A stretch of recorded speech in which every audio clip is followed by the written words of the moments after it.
morning sa inyo mga kapitsang gala. Morning, good morning, good morning. Ngayon pala ay naglalaba ako. Na-dryer ko na yung iba. At ito, may babanlawan pa ako dyan. Ayan, yung nagbabanlawan ako mga wako. Ayan. At ito ay mamaya, tapos ko maglaba-laba, i-check ko to sa labas. Maaring may natanggal ditong tornilyo sa ilalim doon sa motor ng dryer. Tignan nyo mga kapitsang gala, tagilid oh. Tapusin ko lang yung laba ko na mga sapi sa kama. Kasi napakapanghina. Yung aso namin si Amber, ayun. Doon tumatay at umiihi sa kama ko.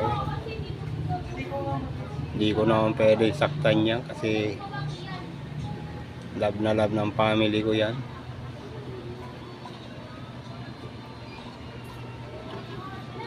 Wala naman kasing isip yung aso eh. Pwedeng turuan kung matuturuan. Kaso tuwing maihi doon sa kama ko takbo, ayaw mabasa. Umiihi naman niya sa banyo dati. Doon tumatay. Kaso napakaselan yun. Ayaw mabasa yung paa niya. Ayun, yung mga anak niya. Ayan.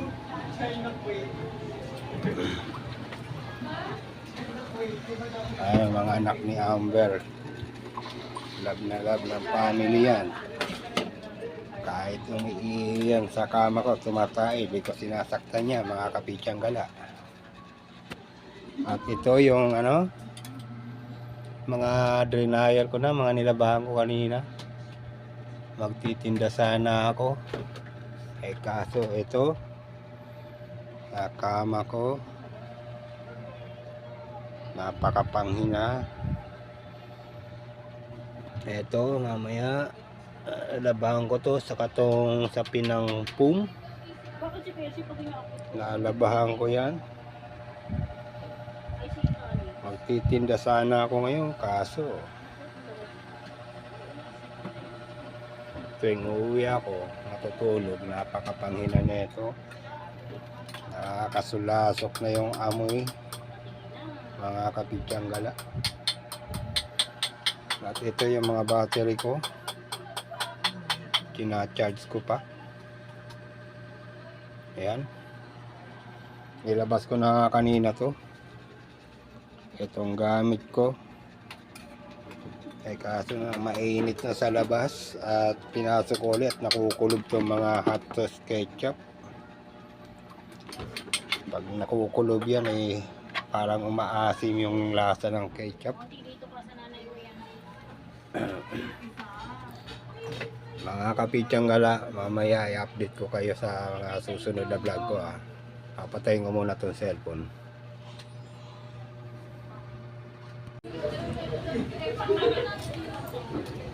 Mga kapitsang gala, magbabanlaw na sana ako ng dahil nilalabahan kong kobre kama at tuwalya. Dalawa lang sinalang ko muna. Kaso may narinig ako sa labas na sinisigaw ng nagtitinda ng tilapia. Tilapia Batangas daw, 100 lang ang isang kilo. Ay lumabas ako at bumili. Ayan yung babalawang ko sana. Ayun, yung tuwalya nakalagay na sa dryer.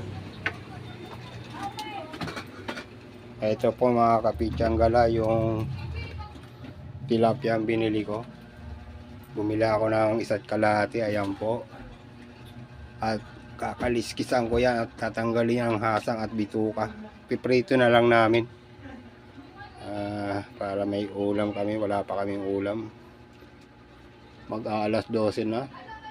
11:50.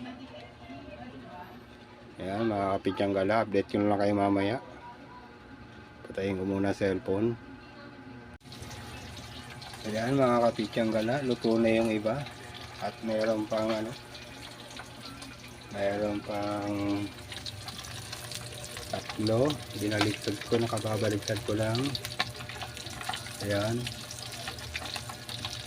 At ito mga pinaggamitan ko, hugasan ko na yan.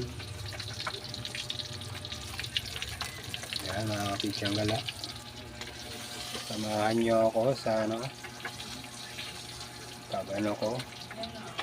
pagluto ko ng tilapia Batangas. Sabi ng pamangkin ko ay kaya daw mura yung tilapia at may diferensya doon sa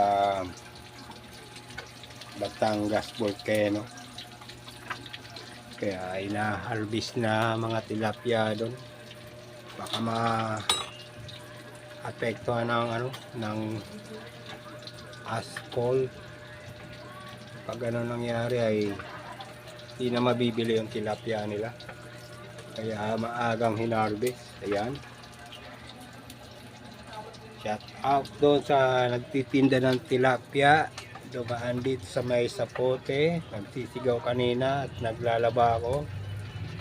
Agad ako lumabas para bumili ng tilapia. Inahabol ko pa rin sa Mariano Ponce. Shout out dyan sa mga nagtitinda ng tilapia. Naka L300 ban. Kulay puti. At shout out din ka pala kay William. Maluluto na po ito at papatayin ko na yung yung apoy ng kalan. Luto na po mga kapityanggala, magpapaalam na ako. Maraming salamat sa mga nanonood dyan. Sinamahan nyo ako sa pagluluto ng tilapia Batangas. Bye bye and peace out. God bless.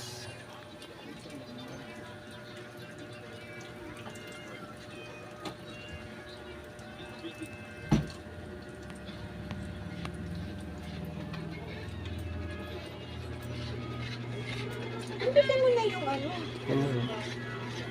Eh, puno na naman yung mo eh.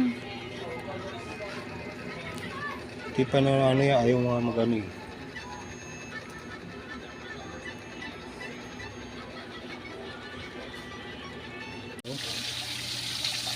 Mga kapityanggala.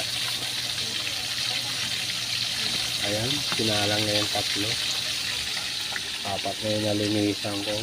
Ayan. At ito, hindi pa tapos linisan. Tanghali na kasi kanina. 11:50. Ayan ang oras na yun. Kapityanggala. Lumabas na kasi ako. Nagalap ako ng mantika. Update ko na lang kayo mamaya uli. Kapityanggala. Ito kakalistisan ko. Hindi ko na bibigyan paglinis ko niyan.